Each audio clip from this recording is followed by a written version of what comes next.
Ya hablamos de la paz, ahora vamos a hablar de lo contrario. Vamos a hablar de las cosas bélicas y vamos a hacerlo de manera filosófica. Vamos primero a saber por qué vamos a hablar de esto y vamos a trabajarlo reflexivamente.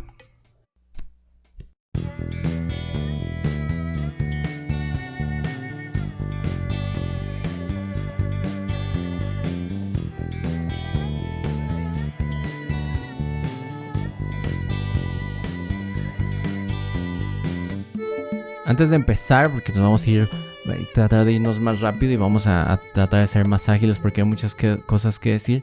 Hay que decir dos cosas. Primero, porque hay que hablar de la guerra en este momento, en un momento en el que estamos, claro, a punto de la guerra, que sería la razón obvia, pero sobre todo porque existen muchos malentendidos con la labor bélica y existen además muchas posturas en las que, contrario a lo que se piensa hoy en día respecto a el respeto a todos, la dignidad y la humanidad, siempre se trata de poner en un lugar menospreciado a quien se dedica a estas cosas. Ahora lo estoy diciendo de esta manera muy tranquila porque estoy tratando de cuidarme mucho por las susceptibilidades. Lo primero que tengo que decir es que obviamente este no es un video apologético, ¿ok?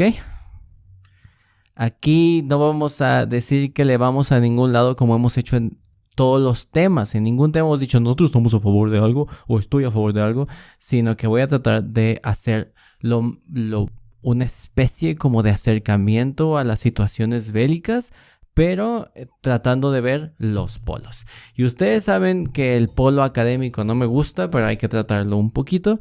Pero también hay que pensar que todo lo que de todo lo que hablamos hay que saberlo. Ahora, para saberlo, y esto es algo muy importante que quiero comentarles y que quiero decirles es, hay que leer, hay que escuchar, hay que aprender. El problema con saber hoy en día, y ahí va la lección sobre el saber, porque no puede faltar. Hay que saberlo todo, ¿no? Hay que saber de todo. Pero sobre todo, hay que saber de lo que no nos gusta, ¿vale?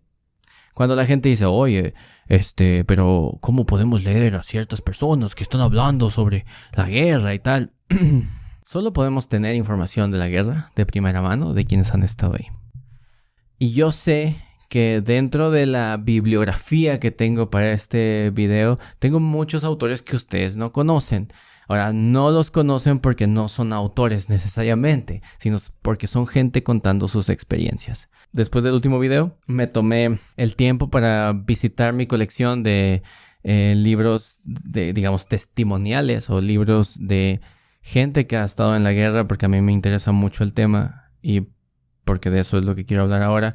Y revisé libros de personas que obviamente no tienen el conocimiento académico de las personas que trabajamos aquí generalmente, pero sí tienen una experiencia que naturalmente nosotros no. Y naturalmente los académicos tampoco. Pero lo chistoso es que los académicos no van y revisan estos libros, solo hablan del soldado como se habla. Entonces me tomé la oportunidad de releer algunos libros acerca de soldados o escritos por soldados. Y son libros que pueden parecer un poco agresivos para el ojo el ojo posmo mexicano. Este es uno, por ejemplo, ¿no? Matt Best, que por cierto es un youtuber que hace videos chistosos. Y como ustedes pueden ver, pues es un poco, ¿no? Ustedes dirán, yo nunca leería eso, ¿ok? Y este es el punto, que ustedes nunca leerían esto, ¿no? Por ejemplo, que es una de las personas que admiro muchísimo. Y dices, pero ¿cómo puede ser un intelectual y admirar estas cosas? Bueno, lo conozco y lo leo. Unafraid. Son libros de gente y pues cosas académicas, mira. Son libros de gente que estuvo ahí. Ahora vamos a aclararlo todo. ¿Y qué tiene que ver esto con saber? Nosotros solemos, a lo que nos dediquemos y tal, tener un supuesto conocimiento y opinión sobre un montón de cosas, pero generalmente esa opinión no está sustentada en ambos lados de la moneda. Decimos, no, hice un video acerca de que la gente dice que la guerra está mal solo porque es fea, pero no te da las razones y sí sabemos que históricamente, como vamos a ver ahorita, ha sido el motor, ¿no? Pero si no sabes el otro lado, si no sabes qué piensa, y algo que además que es muy importante para a donde quiero llegar, es ¿cómo sabes cómo es lo que se vive en la guerra, si, para empezar, no has estado ahí.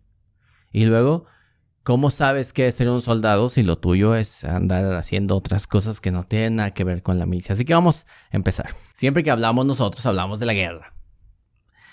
Y ustedes dirán, no, pero la vez pasada hablaste de otra cosa, la vez pasada hablaste de la paz, termina explicando la guerra, porque era lo correcto, porque una cosa no se puede hablar sin la otra.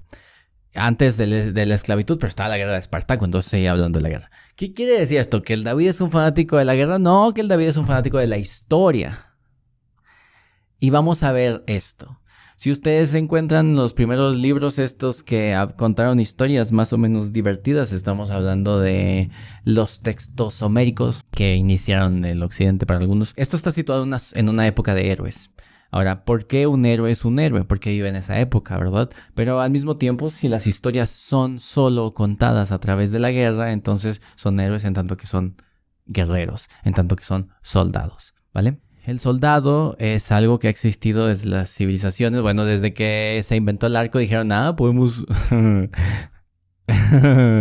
Desde que se inventó el arco, alguien dijo, mira, podemos cazar.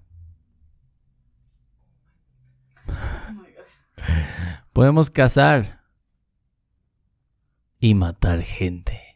Y con esa idea de matar gente, dijeron, y si matamos gente, nos quedamos con sus cosas. Y esto es una explicación muy burda, no me hagan el más científico caso. Pero lo que quiero decir es que siempre ha existido. Debemos recordar que para Hobbes, como lo vimos en el video pasado, si no lo han visto vayan a verlo porque entonces entenderían la otra parte que sería la paz. Para Hobbes, el estado natural, el previo a este contrato social, como ya lo mencionamos, es un estado de guerra. Es un estado donde todo el mundo se agarra a palazos. La razón es porque no existe la idea de que lo mío es mío, lo tuyo es tuyo, y hay un papel que dice que tengo derecho, we the people. Entonces este contrato social implica que dejamos la guerra no como para siempre, sino que la guerra está en nuestra naturaleza. Es decir, si nos quitamos la ropa, guerra. Si nos quitamos la civilización, guerra. Naturalmente que la palabra guerra es amplia, la palabra guerra existe el soldado del amor, ¿no? Porque la guerra es el Mijares, ¿no? El amor es un campo de batalla, ¿no? Está ¿cómo se llama? Miles Amores, ¿no? Miles Amores. Y es como este güey que está al servicio del amor. Y eso es importante porque desde entonces, a mí me lo corrigieron luego que porque traduje como la guerra, el servicio. Pero desde entonces, como podemos ver aquí en nuestro libro de Matt Best, que por cierto parece más estrella de cine que un soldado, la neta, es thank you for my service, ¿no? Generalmente cuando los soldados gringos llegan, los ven y dicen, ¿eres del army? Sí, thank you for your service. Él dice, no, thank you for my service, porque el pueblo le dio la oportunidad de defenderlo. Very romantic. Entonces, el servicio siempre ha sido equiparable a la milicia, ¿no? El servicio es la milicia. En ese sentido, pues, este campo de batalla que es la vida, ¿no? Tiene sus inicios en la naturaleza del hombre. Si ustedes piensan en todos los mitos de inicio de civilización, ¿alguien mata a alguien? ¿Alguien mata a alguien? ¿Que con una quijada? ¿Que lo mata porque se saltó una pared? ¿Un muro? Crecen juntos, chupando la chichi de una loba, y luego lo mata. ¿Por qué? Por el poder. Entonces siempre va a existir una especie como de guerra, ¿no? Toda la idea de la batalla de Troya es que sí existe un problema por una morrita que era lo menos naturalmente. Era lo menos, pero había que echarle la culpa a alguien. Y si hay una morra ahí calenturienta, le echamos la culpa. Le echamos la culpa. Que además hay que decir que a la morra la cazaron a huevo. La violaron como 2 veces. Y luego cuando encontró al bueno, pues se fue con él. Entonces, ¿quién tiene la culpa? Le estoy haciendo algorgias aquí. Estoy haciendo un encomio paradójico. Los griegos odiaban la figura de Helena. Por eso hay una especie ahí como de idea de que odian a la mujer, ¿no? Ahora no vamos a llegar a esta cursilería y llamar misóginos a los griegos porque eso no es posible, ¿no? Hay que... Hombre. No lean esos artículos. pierden ustedes su tiempo. Pero bueno, la guerra ha sido una especie de cosa, ¿cómo se dice cuando lo vuelves algo, una cosa de alabanza? La guerra es algo que se sigue, la guerra es algo que se busca, la guerra es algo que vuelve a los héroes héroes. Todavía decimos que el que se va a la guerra es un héroe. Bueno, dicen los gringos, dicen, es un héroe. Pues nomás fue y vino, ¿no? Y lo único que hizo fue llenar pipas de agua, pero es un héroe. La guerra ha sido algo de alabanza. Hay Dios de la guerra, y si hay Dios de algo, entonces importa, ¿no? Tienen ustedes a Ares y a Marte. Tenemos a Ares de los griegos y a Marte duele. Pinche Renata. Y no solo fue con los antiguos. Cuando cae el Renacimiento y alguien decidió diseñar las primeras armas era algo que la gente poderosa quería tener. Entonces, las ciudades eran fortificaciones con castillos que evitaban los golpes bélicos y que al mismo tiempo mostraban una especie de poder. Entonces, lo más normal era tener banderas levantadas de este es mi territorio. Armas lujosísimas que eran casi piezas de arte y fortificaciones. Era lo natural. ¿Por qué? Porque la guerra siempre estuvo latente. Y si ustedes revisan cualquier paso de la historia, en cualquier momento, cualquier situación, siempre está contada a través de una guerra. Si yo pidiera que me mencionaras 3 sucesos históricos, es muy probable que me hablaras de una guerra. ¿Por qué? Así es la vida. Así es la vida, porque cuando pensamos en los capítulos de nuestro libro de historia, está dividido por guerras. ¿Estás diciendo que porque existen las guerras, entonces tenemos que decir que las guerras está bien? La guerra nunca está bien, por eso decía que esto no es una apología a la guerra. Y en tanto que la guerra nunca está bien, hay muchas ideas de pacifismo en la intelectualidad. Así como ha habido guerras todo el tiempo, ha habido gente que no está, digamos, a favor de la guerra.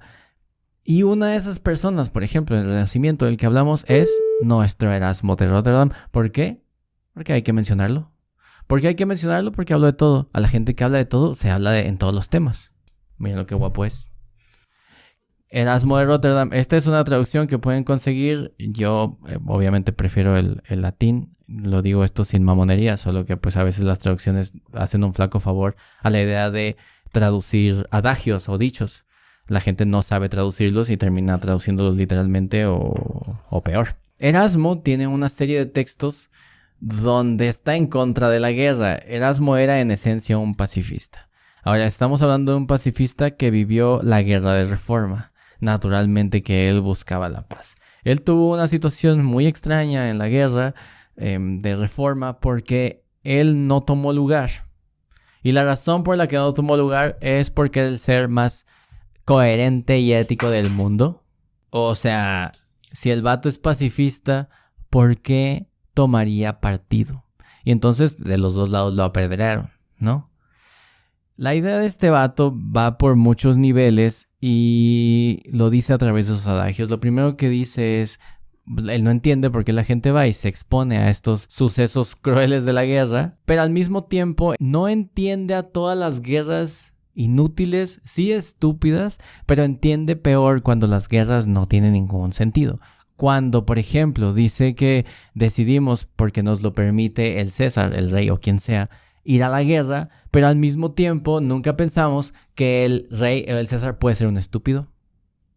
Entonces aquí es donde empezamos con una idea que hasta la fecha quienes hacen una crítica, pues digamos, correcta, pero sin el conocimiento total, dicen que es que las guerras las hacen los políticos. Claro que sí. Y eso no hay duda, es decir, los políticos dictan cuándo se hace la guerra. Lo que no sabemos y lo que no estamos seguros es qué está pensando el que es la punta de la lanza. Y ahorita vamos a llegar allá.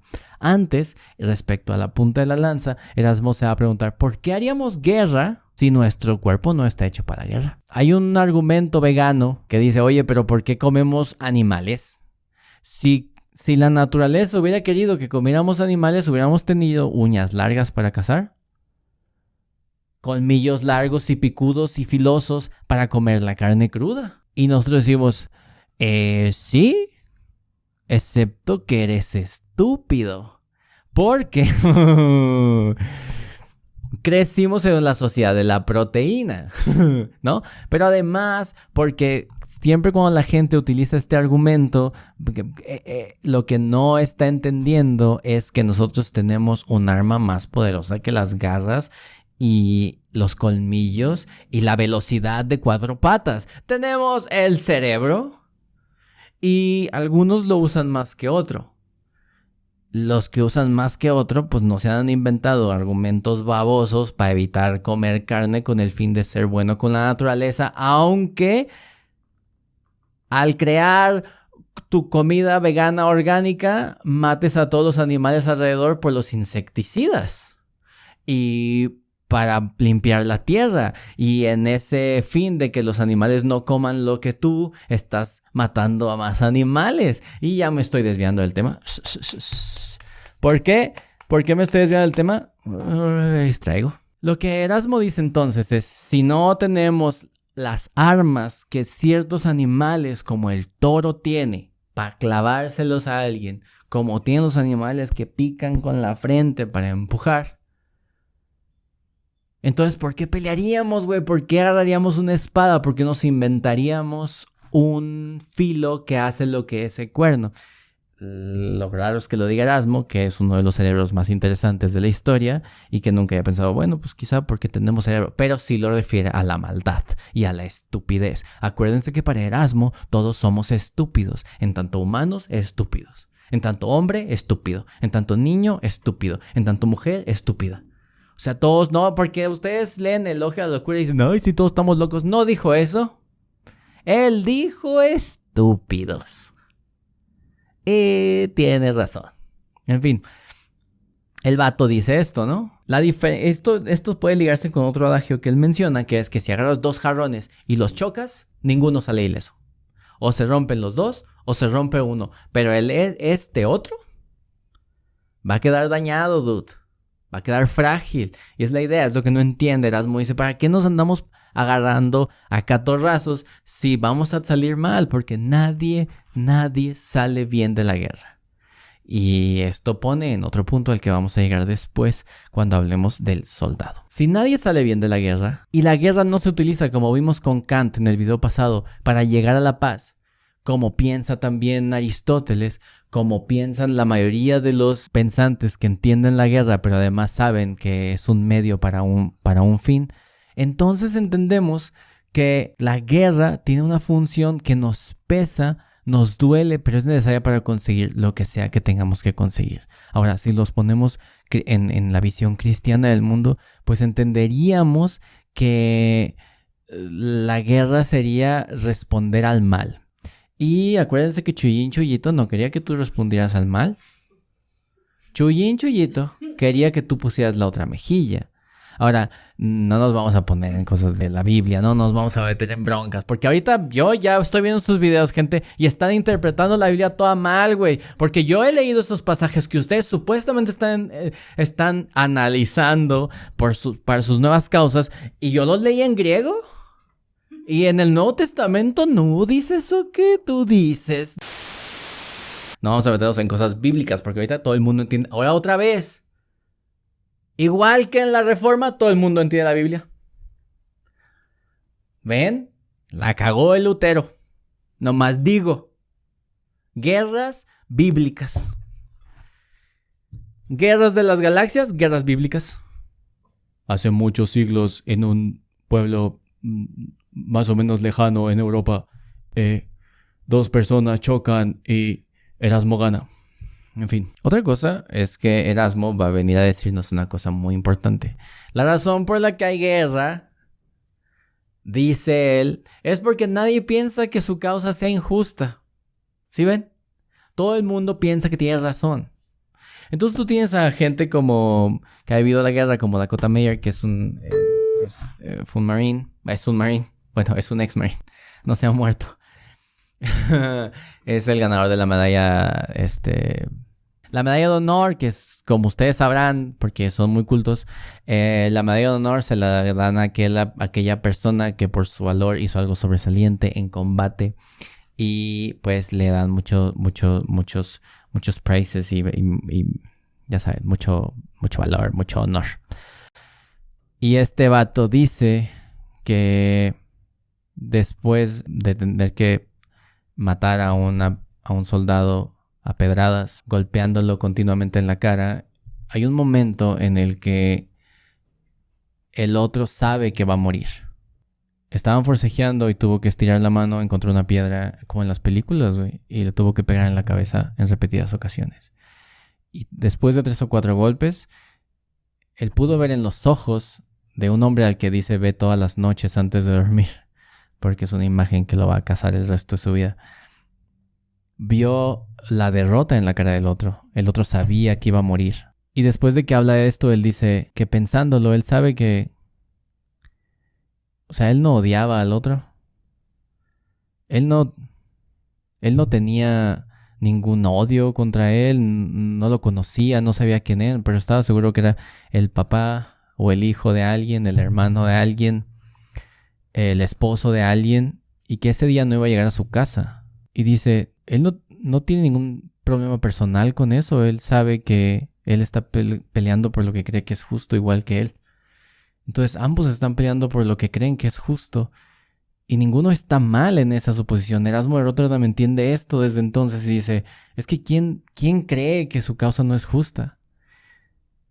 Y la verdadera pregunta aquí es, si creemos, si aceptamos esta suposición de que todo hombre piensa que su causa es justa, entonces cuando se enfrentan, ambos están peleando fielmente por algo que creen. Y por eso es que existe y existía desde, también lo menciona Kant, lo vimos en el episodio pasado, donde él dice que uno tiene que respetar al enemigo, porque la guerra no es otra cosa que una serie de acuerdos. Y esa es en la parte del Estado, en la parte donde decidimos entrar en guerra porque necesitamos llegar a un acuerdo de paz. Pero ¿qué pasa con esas dos personas que están peleando por ese acuerdo de paz? Pero uno cree que tiene la razón y el otro también, y entonces chocan. Y como dice el adagio, esos dos jarrones al chocar se rompen. Nosotros desde lejos, como el espectador neutro que es México, por ejemplo, y algunos países en desarrollo como nosotros, como América Latina, vemos esto como espectador y nunca nos damos el tiempo, incluso cuando creemos que somos muy sesudos, de pensar, ¿por qué ese soldado que sabe que va a ir a morir o a matar es tan fiel a esa creencia, tan fiel a, como dice Erasmo, a pensar que su causa es la justa? Vamos a hablar de eso. Hay dos cosas, según Jocko Willink, que es un Navy SEAL. Él dice que hay dos cosas que debes saber antes de ir a la guerra. Lo primero es, tienes que saber que vas a ir a matar. Y cuando vas a ir a matar, no vas a ir a matar al soldado, al insurgente, al Charlie, a quien haga falta. No es el único que vas a matar. Existe la muerte y es necesaria casi para una guerra que exista el daño colateral. Lo estoy diciendo porque quiero que vayan entendiendo la mente del militar. El militar cuando va a la guerra sabe que tiene que matar y que no solo va a matar al enemigo entonces, sino que se le va a ir una granada por ahí. Le va a disparar a alguien que pensó que tenía un arma y no tenía un arma. Se va a equivocar de cuarto y va a tirar una flashbang a un lugar donde hay mujeres con niños.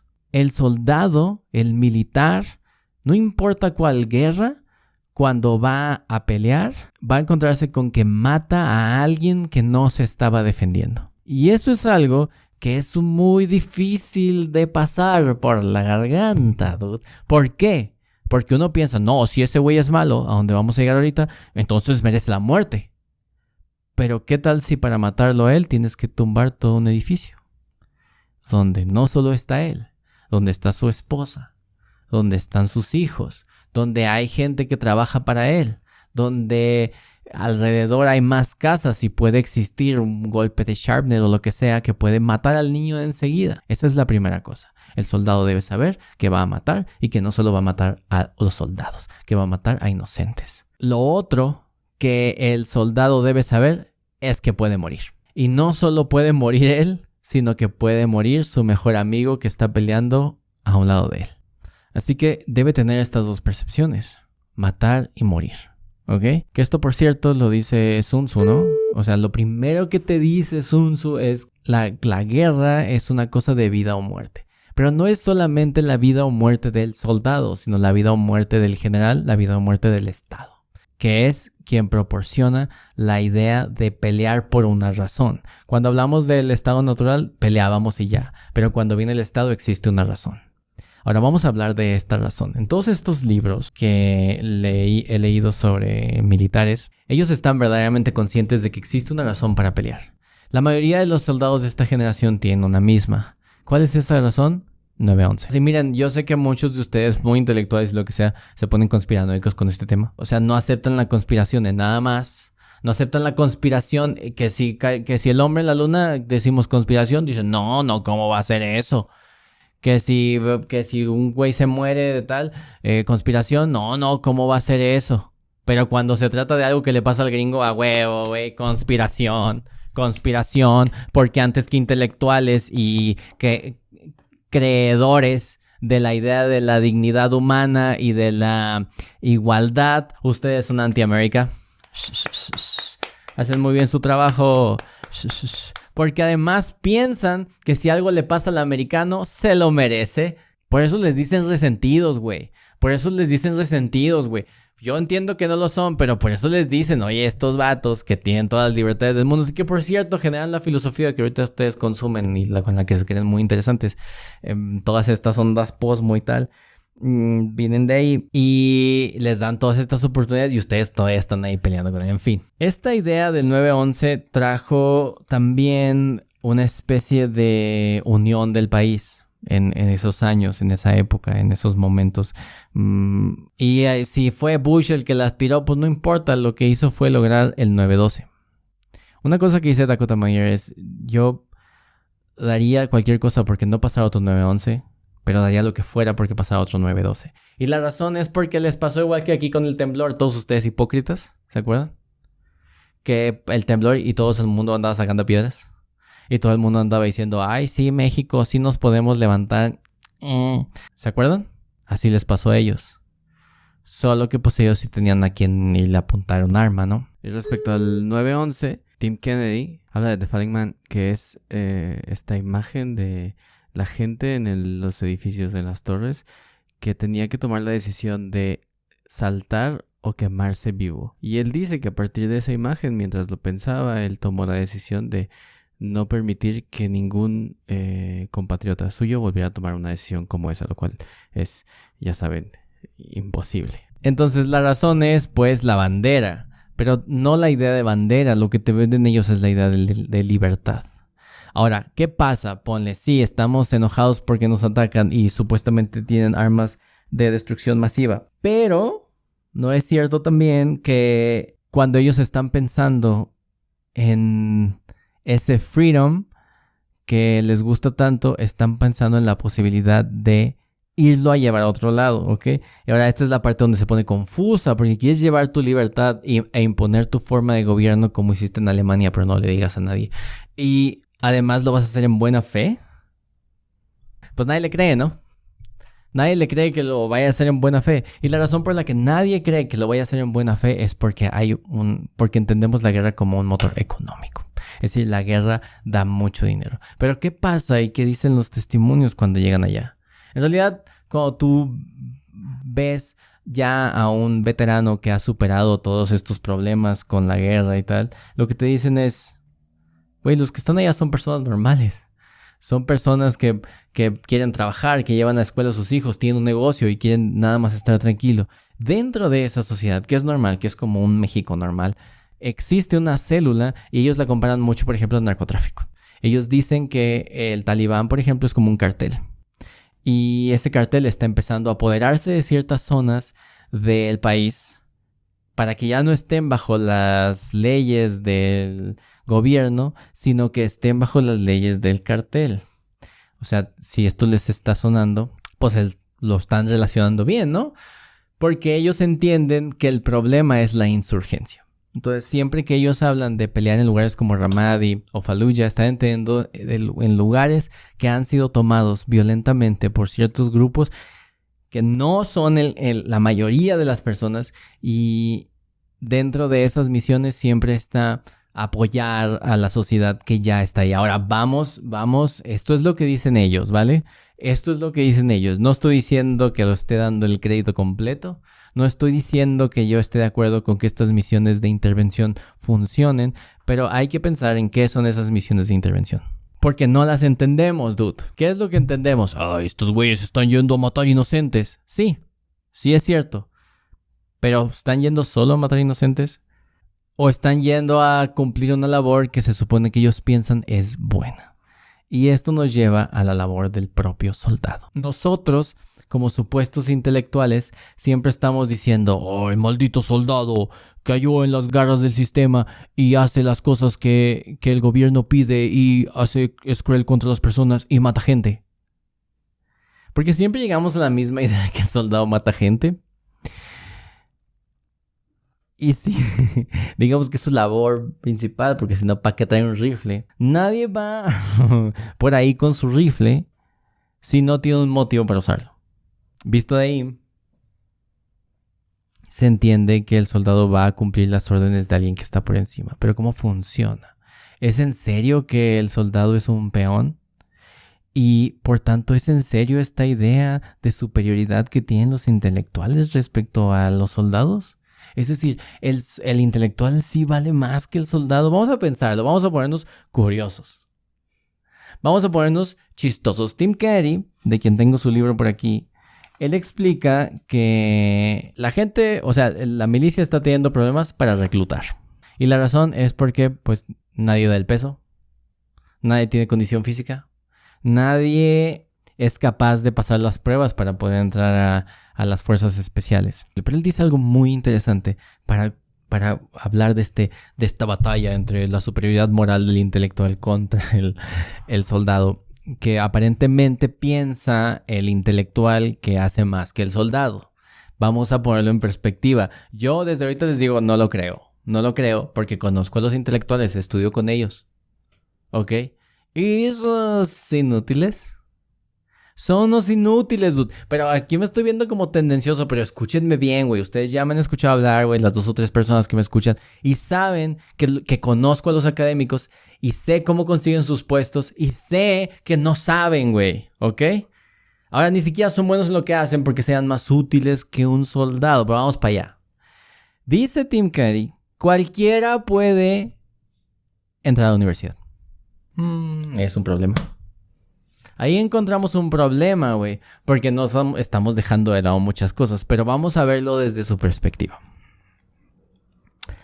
Cualquiera puede entrar a la universidad, porque hay universidades gratuitas. Digamos, pensemos entonces que el dinero no es un problema. Tenemos los community college, que son, digamos, baratos en Estados Unidos y que además pues, son fáciles de entrar y la chingada, ¿ok?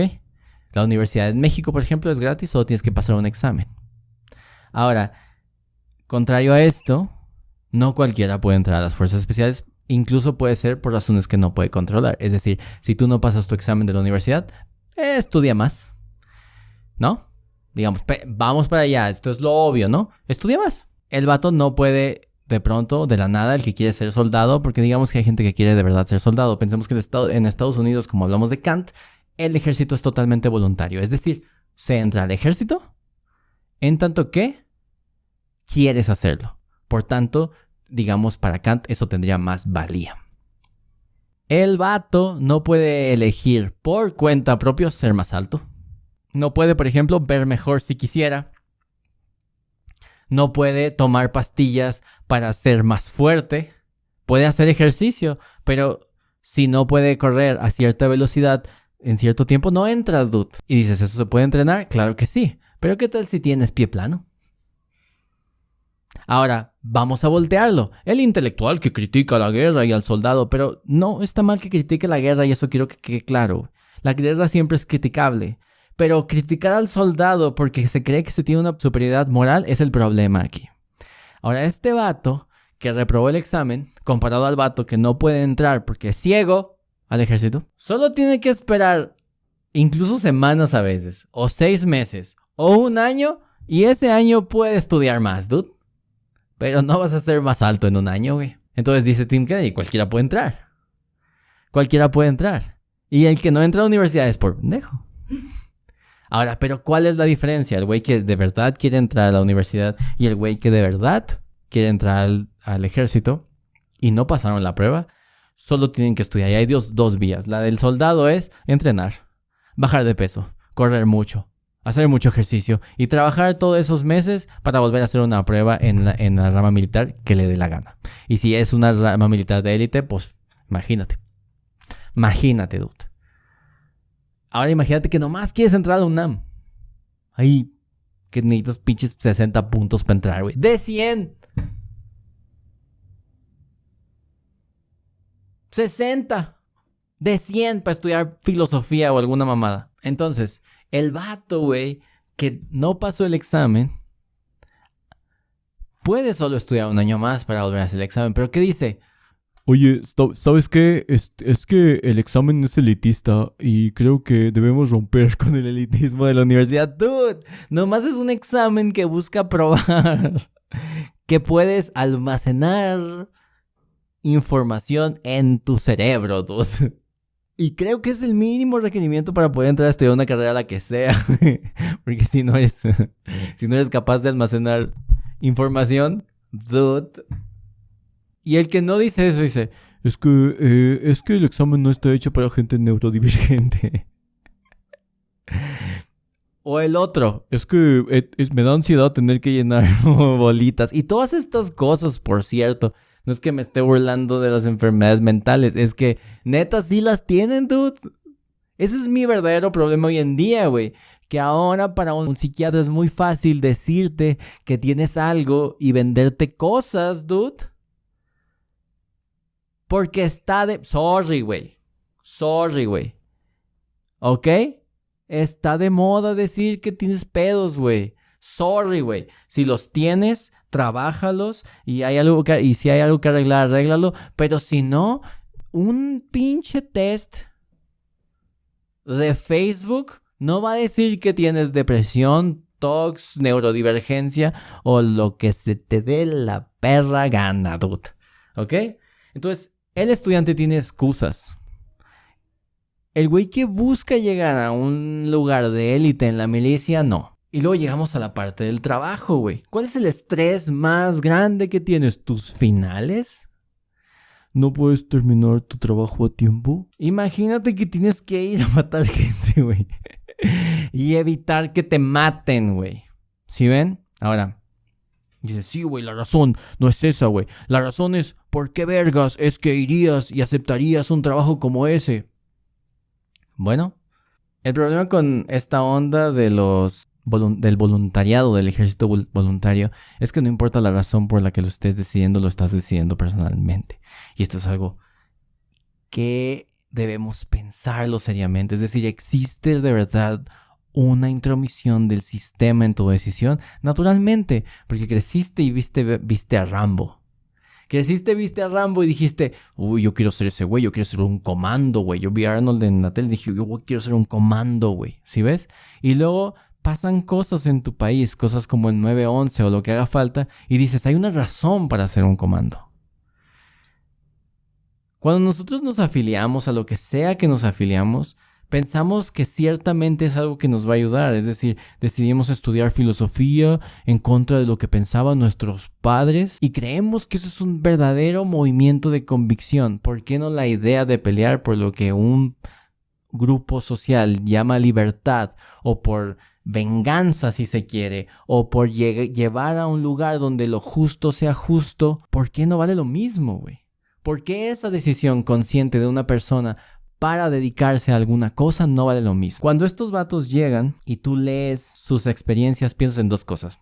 Estos güeyes nomás están diciendo que están matando americanos, güey. Lo que no entendemos es que dentro de este proceso en el que los americanos son los que mueren, existió una idea de camaradería, una idea de crecimiento con otras personas que generan una especie de hermandad. Si tú preguntas y tú haces la encuesta a los veteranos de qué es lo que más les daba miedo a la hora de estar en guerra, lo que menos te van a decir es me daba miedo morir. Lo que más te van a decir es miedo de fallar y que fallando maten a un compañero. Esta idea romántica que si ustedes vieron Black Hawk Down Hacia el final de la película, el personaje de Eric Bana dice: cuando la gente me pregunte por qué lo hago, no les voy a decir nada porque no van a entender. They won't understand. It's about the men next to you. And that's it. That's all it is.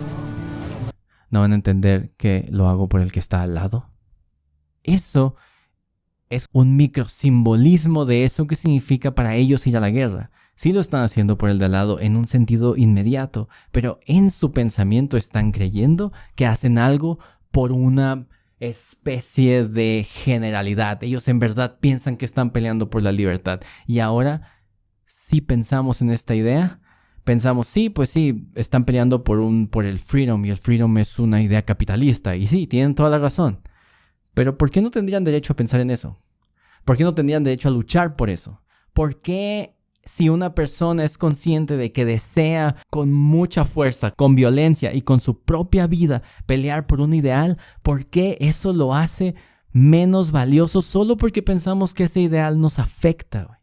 Cuando pensamos en estas cosas, cuando decimos: es necesario que pensemos por qué el soldado es un peón, hay que pensar seriamente qué es ser un peón. Porque si bien es cierto que es quien está moviendo los fundamentos más básicos de la guerra, estos vatos tienen algo que el peón no. Cuando nosotros decimos: vamos a mover el peón, vamos a aventarlo para que lo maten, primero estamos siendo despectivos porque pensamos que este güey no tiene ningún tipo de injerencia en lo que está haciendo y que además va directo a la muerte. Lo cierto es que cuando pensamos en el soldado como peón, le estamos quitando la idea de conciencia. Y lo que he entendido es que estos vatos sí tienen una injerencia bastante importante en cómo realizar las cosas que realizan. Es decir, la misión es matar a un objetivo. Estos tienen todo el peso de sí cumplir con esa razón y ni siquiera se preguntan a veces por qué hay que matar a este güey. Pero si se lo preguntan, como hacen estos que he leído, tienen que saber que los testimonios que tienen respecto a los blancos son violador, viola en público, asesina niños, cuelga personas que no están con su ideología, trafica con mujeres, trafica con niños. Hay sujetos que trabajaban, por ejemplo, para Zarqawi, que tenían un taladro y con ese taladro taladraban a personas que no estaban dentro de su régimen, incluyendo mujeres y niños. Cortaban manos, mataban periodistas en videos, cortándoles la cabeza con un cúter, güey, con un cuchillo, con una navaja, con un arma que no es para cortar cabezas. Y deben saber algo, gente, hay armas para cortar cabezas. La guillotina no es acaso la forma más humana de matar, ¿se pensaba? Imagínense la benevolencia de la guillotina cuando hay gente en Medio Oriente cortando cabezas con una navaja como esta. Entonces cuando estos vatos llegan ahí y ven que hay gente haciendo eso, el chip cambia, güey. Y entonces están haciendo lo contrario a lo que dice la Biblia, güey. Y están diciendo: ¿cómo que no vamos a responder el mal con otro mal? Vamos a responder el mal con la misma violencia que tendríamos que responder si es que nosotros fuéramos quienes estamos perdiendo la cabeza, güey. Ya no están peleando por una bandera, güey. Sí es cierto que dicen: están matando americanos y eso lo tenemos que evitar. Pero cuando tú llegas a un lugar con una bandera y ves que tu trabajo también es cuidar a niños, que ves que tu trabajo también es evitar que mujeres sean violadas, niñas raptadas, evitar el tráfico humano, entrar, como menciona Tim Kennedy, a un hotel lleno de cuartos con mujeres secuestradas, meter a las que puedas en un helicóptero y luego saber que las otras, las que se quedaron ahí, van a volver a ser raptadas, y sentir el coraje que tienen ellos por no poder salvar a cada una de las mujeres que están siendo violadas todos los días, güey. Mientras un güey se está haciendo rico con ese cuerpo, güey. Sabes que el soldado lucha por problemas por los que tú crees que tú luchas con una perra marcha, güey. El tráfico de mujeres está mal, dejen de ver porno. Ah, pero están corriendo estos güeyes para derrocar un régimen que se mantiene del tráfico de mujeres. Ah, no, imperialismo. Dude, imperialismo. Pero no es cierto que ese imperialismo está al menos cortando unas cabezas que hacen que mujeres tengan que vivir drogadas, siendo violadas todos los días. Hoy es una pena que las mujeres no puedan expresarse y andar libres con la ropa que quieran. Ve a hacerle una marcha al talibán.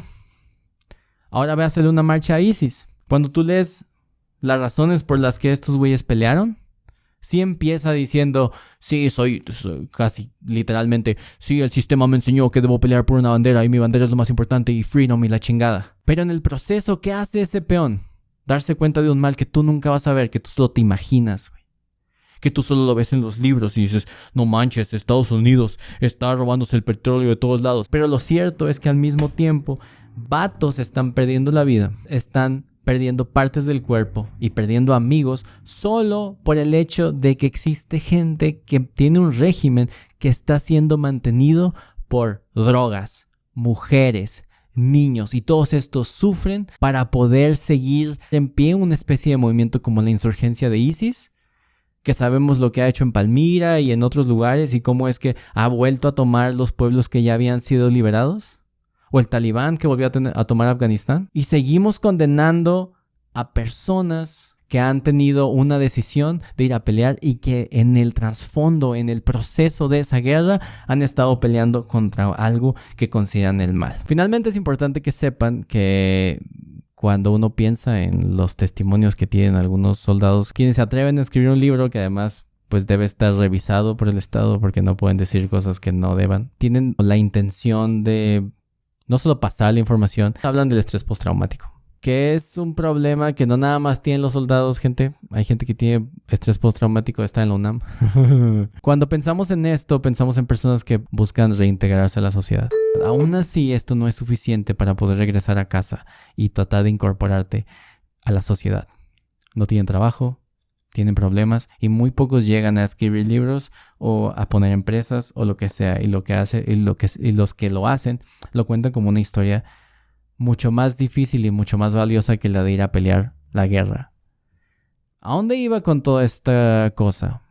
¿Estás diciendo que está bien ser soldado? Yo personalmente creo que está bien que seas lo que seas. Si es soldado y la razón por la que lo haces es algo que ha dictado tu forma de vivir toda tu vida y lo sigues haciendo incluso a sabiendas de que vas a matar inocentes y que vas a morir probablemente en las manos de un terrorista, entonces debes hacerlo y debes hacerlo correctamente. Si crees que tu vía es estudiar la licenciatura, luego la maestría, luego un doctorado y eso te va a dar una vida plena, está bien. La verdadera pregunta aquí es ¿por qué llegar a un doctorado en alguna cosa que es poco menos útil que lo que hace el soldado para la sociedad en general te da una superioridad moral respecto a él? ¿Por qué es que tú piensas que puedes condenar a un güey que tomó la misma decisión que tú, pensando tú en tu marxismo, en tu Foucaultismo, en tu cualquierismo que tuvieras, güey?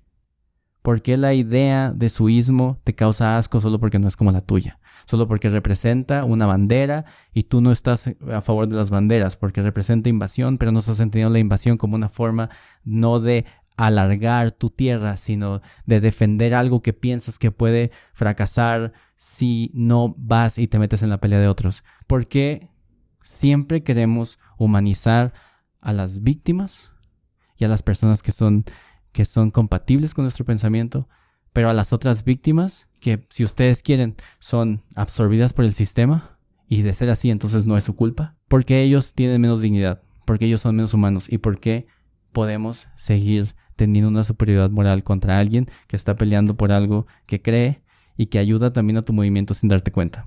Así que si ustedes están en contra de estas cosas y hay gente que por más que no crean lo mismo que ustedes hace lo mismo, pues al menos den una leidita para que no queden como estúpidos hablando de la guerra, ¿no? En fin, esta era la reflexión de hoy. Quería terminar con lo de paz y de guerra porque ya quiero hablar de otras cosas. Muchas gracias por escuchar, muchas gracias por llegar hasta acá, muchas gracias por los comentarios acerca del video final, del video anterior. Y pues nada, salud.